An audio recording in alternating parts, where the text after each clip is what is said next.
Hey guys, so gardening season has pretty much begun all over. And I've started a lot of plants basically, and seeds.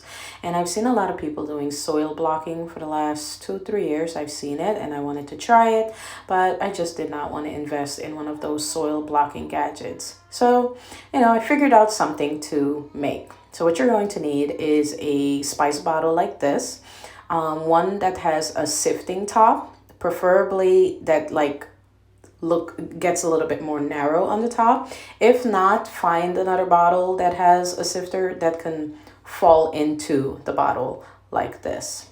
Okay, so once you cut the top off, you cut the bottom off just like this, you should be able to have that little sifter top fall right through. Okay, and this is to make single soil blocks. This is not to make 100 soil blocks at a time. I'm not a farmer. I'm not, providing seedlings and starts for nurseries or anything like that. This is just for my personal garden. Okay, so again, you're going to need a spice bottle like this. Okay, and one that has a more narrow sifter so that you could see that the sifting part that's on top of it could fall right through the container once you cut it. Now you're going to need a screw.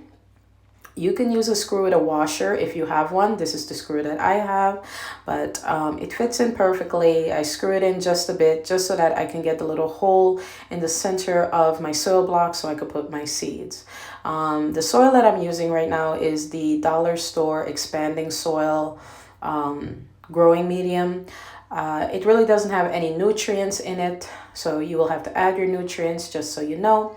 But I just put it inside of my little seasoning bottle, and put my little press in, and there you go. The screw leaves like a perfect hole right in the center, and it presses it in really nicely. The little holes in the sifter also allows for air to be removed, so when you slowly take it out, it doesn't fall apart. So as you guys could see, I'm moving it around, I'm touching it, and it's not falling apart. So hope you guys enjoyed the video. If you did, share this with your friends, your gardening friends, wherever you know people are trying to grow food. I appreciate you for watching my video, and I'll see you very soon in another video. Bye.